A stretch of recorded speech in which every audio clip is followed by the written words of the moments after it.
This is Brief Briefing coming to you live. Ether offers trading in Canadian dollars. Not for distribution to the U.S. Newswire services or for dissemination in the United States. So if you're in the U.S., look away, shut your eyes. Toronto, January 14, 2021. Globe Newswire.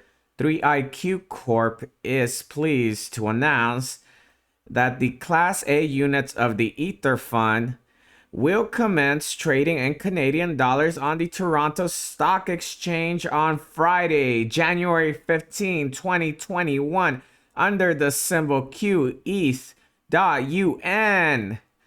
The Class A units will trade under their existing CUSIP. Founded in 2012, 3iQ Corp is Canada's largest digital asset investment fund manager with more than 1.2 billion in assets under management. 3iQ was the first Canadian investment fund manager to offer a public listed Bitcoin investment fund. The Bitcoin fund, gaining access to digital assets such as Bitcoin and Ethereum, can be daunting, costly, and inconvenient. 3iQ offers investors convenient and familiar investment products to gain exposure to digital assets.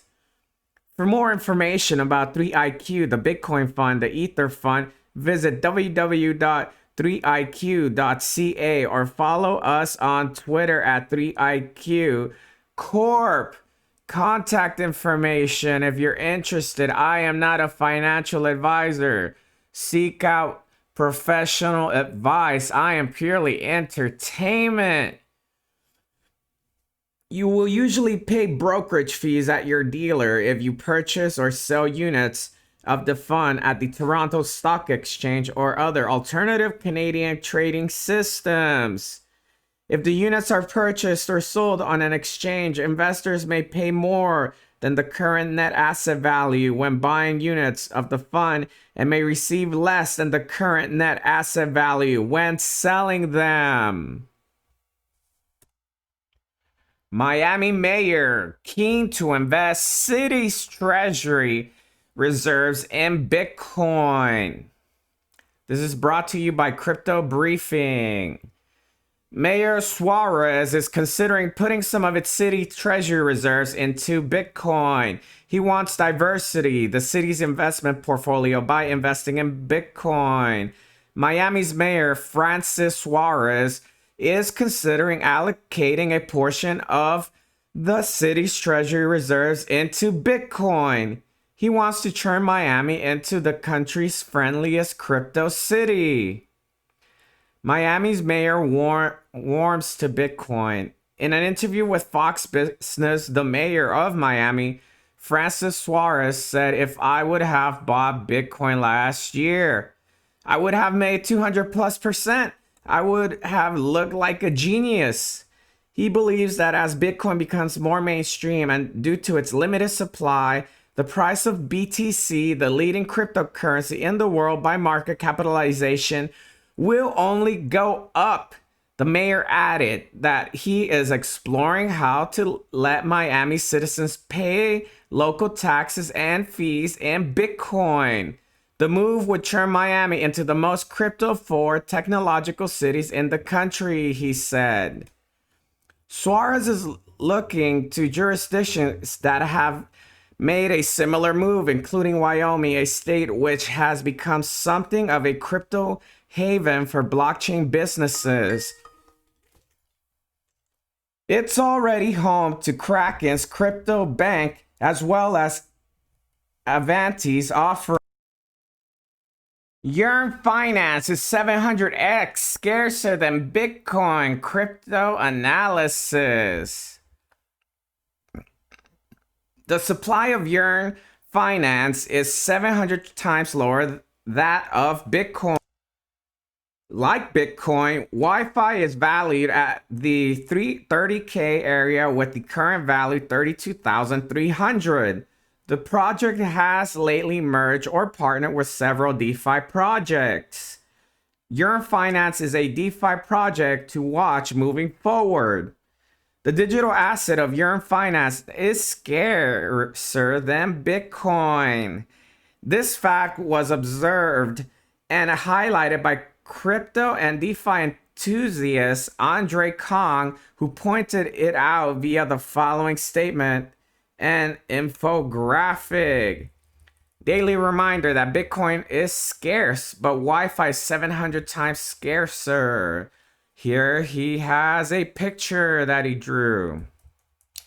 Yearn Finance is also valued in the 5-figure range. Confirming the math, Yearn Finance has maximum supply of 30,000 Wi-Fi compared to Bitcoin's 21 million.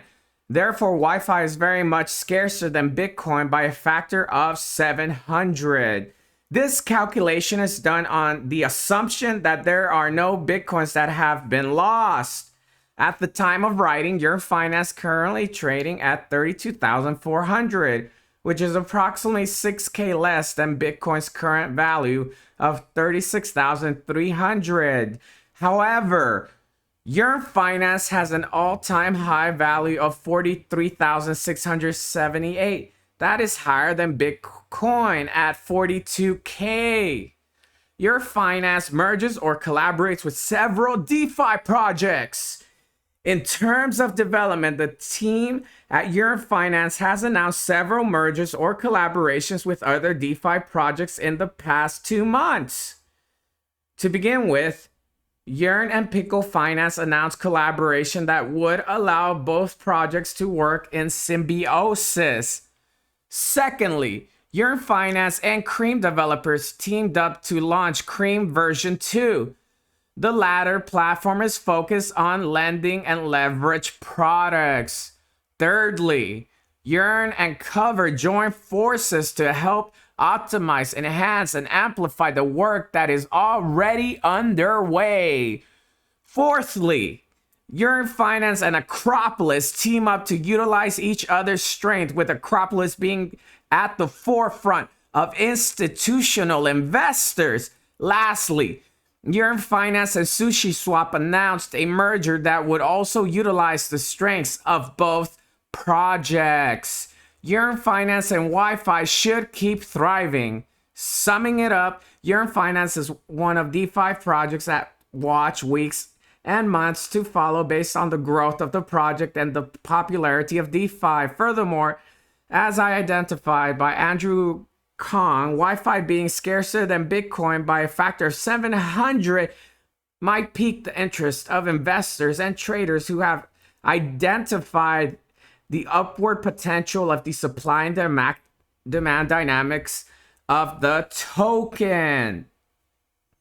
Wi-Fi is basically a yield aggregator.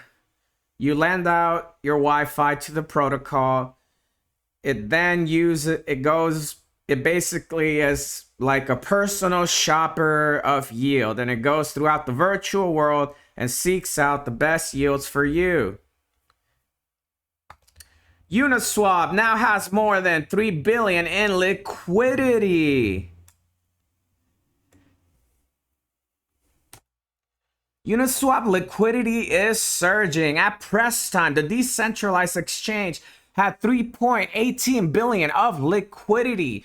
Uniswap has reached this milestone without having any liquidity incentive programs currently active. Previously, to incentivize liquidity providers, Uniswap native token Uni was given out as a reward.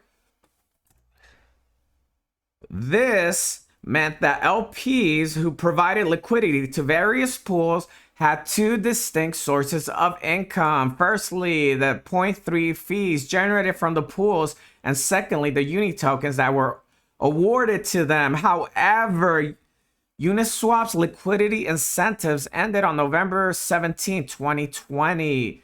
The exchange liquidity suffered a massive decline, going from 3.36 billion to 1.52 billion. But since then, Uniswap's liquidity has managed to rise up steadily. It sits at 3.18 billion at press time, according to Uniswap's official site. Future incentive programs. Two Uniswap community members, Monet Supply and Koopa Troopa, recently proposed a new incentive program. This proposal planned to have the monthly incentive allocation from 10 million uni to 5 million uni for 4 different pools. The proposed allocation was as follows: Bitcoin, USDC, USDT, and some DAI.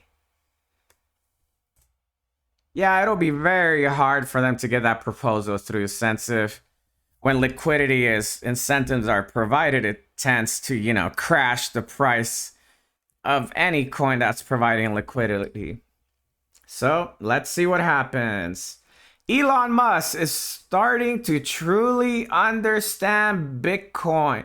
Tesla CEO Elon Musk has always judged Bitcoin on how it performs as a currency, but now he's learning a different perspective. Tesla CEO Elon Musk has been particularly active in a specific tweet thread about Bitcoin recently. It started when Bitcoin billionaires author Ben Merzrich said that in future he would never turn down getting paid in Bitcoin, a sentiment that Musk agreed with. But the discussion had continued and became even more interesting. While Musk's tweet received a lot of replies, it was a comment by Parallax Digital CEO Robert Breedlove that got his attention. Breedlove, who is a bit of a Bitcoin worldsmith, wrote that money is simply a tool for moving value across space-time. Gold was great for moving value across time, but not space. Fiat currency is great for moving value across space, but not time. Bitcoin is optimized for moving value across both space and time. He wants to send Bitcoin into the past. Prehistoric ledger, JK. The thing called money is just an information system for labor allocation. What actually matters is making goods and providing services. Robert Breedlove continued. We should look at currencies from an information theory standpoint. Whichever has least error and latency will win. And here Musk disagreed. He argued the thing we call money is just an information system for labor allocation. What actually matters is making goods and providing services. We should look at currencies from an information theory standpoint. Musk has held this position for some time. In January 2020, on the Third Row Tesla podcast, he explained that Bitcoin had some use for illegal payments on the dark web, but that it wouldn't become the main currency for the future. He has also said that fiat currency is used just as much. Where I see crypto as effectively a replacement for cash, but not as a replacement for a primary. I do not see crypto being primary database, he said. Payment mechanisms, a store of value? But this comes back to payment store of value debate that still ranges on today. This is whether Bitcoin should be used for everyday payments like buying coffee, or whether it's more of a hedge against inflation, in this sense favorably referred to as digital gold. Dan Held, head of growth at crypto exchange Kraken, explained to Decrypt last month what it meant to call Bitcoin digital gold. I don't need to store my coffee transaction in an immutable ledger. I don't give a bleep that they try to censor my coffee transaction Go ahead, it's fine. I'll figure out another way, he said, before explaining that being able to store value away from inflation was a much bigger mission that justifies all the expense of maintaining the Bitcoin blockchain. Thank you for tuning in. Tell me what you think. Do you think Elon Musk is holding more Bitcoin than what he says? Will he launch a Bitcoin node into space? Will he opt out for Dogecoin because it's cheaper and he could have a larger supply? Let me know on the comments below. Like, subscribe, hit the bell icon, and have a good one.